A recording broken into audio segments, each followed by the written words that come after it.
রাধে রাধে সবাইকে। তোমরা সবাই কেমন আছো? আশা করছি ভালো আছো, আর আমিও ভালো আছি। আর তোমাদের সবাইকে অনেক অনেক স্বাগত মোয়ানাজ ব্লগের একটা নতুন ভিডিওতে। হঠাৎ করে ভাবছো তো যে আমি আজকে এই ভিডিও ক্লিপটা কেন শেয়ার করছি। ভিডিওটা ভেবেছিলাম যে অন্য কোনো শর্ট যে ভিডিওগুলো হয় সেরকম ভিডিও বানাবো বলে কিছু কিছু ক্লিপ আমি নিয়েছিলাম।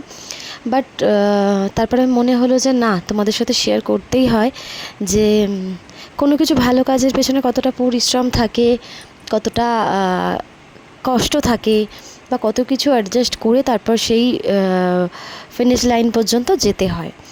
তো এই ঘটনাটাও তেমনই একটা ঘটনা। হঠাৎই তার আগের দিন রাত্রিবেলায় আমাকে মেয়েটির নাম রিম্পা, মেয়েটি বলা চলে না, আমার বোনের যদিও এই ফ্রেন্ড হয়, তো আমার বোনই। তো রিম্পা আমাকে ফোন করে ফোনে টেক্সট দেয় যে দিদি তুমি খালি আছো, তাহলে আমি একটুখানি আমার ব্রাইডাল মেকআপ প্র্যাকটিস করবো। বললাম হ্যাঁ, আমি ঠিকই খালি আছি, কোথাও যাওয়ার নেই, তাহলে তুমি এসো। তো ওই জন্যই ও হঠাৎ এসছে মানে টাইম দিয়েছিল একটু আগে, বাট হয়ে ওঠেনি, কারণ বাড়িতে একা মানুষ থাকলে যা হয় কাজবাজ গুছিয়ে আসতে হয়, তো ওই জন্য ও এসেছিলো আমাকে সাজাতে 4টের সময়। এইবার সাজাতে বসে এত সব কিছু কোনটার পর কোনটা সেগুলো মাথায় রেখে মন দিয়ে সে কাজ করছিল। কাজ করতে করতে এই যে চোখের মেকআপটা জাস্ট হয়েছে। তো এই সব করার পরে এবার তো অনেক স্টেপ বাই স্টেপ থাকে।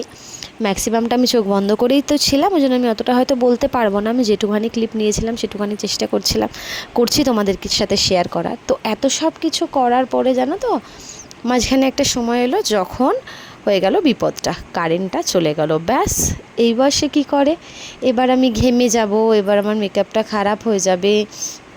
এইসব করতে করতে ফ্ল্যাশ লাইট জেলে সে যে মেকআপটা মানে প্রোডাক্টটা আমার ইউজ করছিল ফেসে, সেই প্রোডাক্টটাকে তো আমাকে কোনোভাবে ব্লেন্ড করতে হবে। তো অনেকটা, তারপর একজনকে দেখলে হাওয়া দেওয়ালো।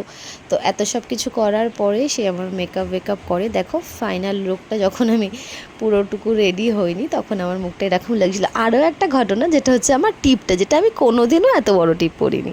মানে আফটার ম্যারেজ এটা আমার ফার্স্ট টাইম যখন আমি এত বড় একটা টিপ পরেছি।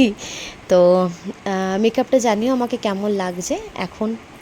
দেখো আমি তো মডেল নয়, ওই জন্য আমি সেরকম পোজ দিতে পারি না বটে। তো যাই হোক, সে সাজিয়েছে আমাকে, আমার খুব পছন্দ হচ্ছিলো। মেকআপটা কেমন হয়েছে তোমরাও জানিও, আর ভালো লাগলে স্পেশাল ডেতে ওকে কিন্তু অবশ্যই ওর সাথে কন্ট্যাক্ট করো। ও খুব ভালোভাবে কাজ করে, আর একদম মন দিয়ে, একদম তোমাকে কমফর্ট জোন দিয়েই ও মেকআপ করে।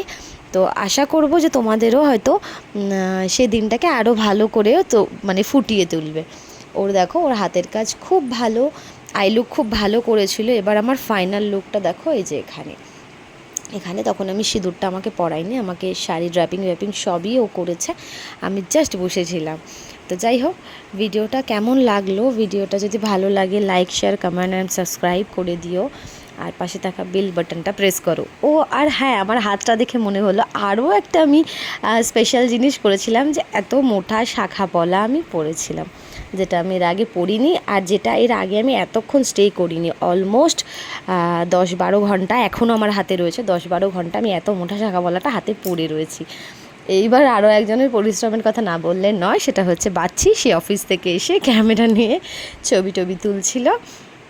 তো আমার ফাইনাল লুকটা এটা দেখো। এপাশ থেকে যে ক্লিপটা আমি শেয়ার করছি সেটা কিন্তু দিয়া শেয়ার করেছে। যাই হোক, ভিডিওটা ভালো লাগলে লাইক শেয়ার কমেন্ট এবং সাবস্ক্রাইব করে দিও, কিন্তু বারবার করে বলছি প্লিজ এইটুখানি করে দিও। আর মেকআপ পছন্দ হলে রিম্পার সাথে অবশ্যই যোগাযোগ করো। ও খুব একটা ভালো মেয়ে, আর খুব ভালোভাবে সাজায়।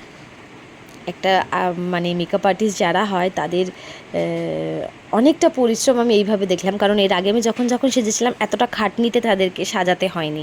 এটা ফার্স্ট টাইম যখন ওকে এত কষ্ট করে আমাকে সাজিয়েছে।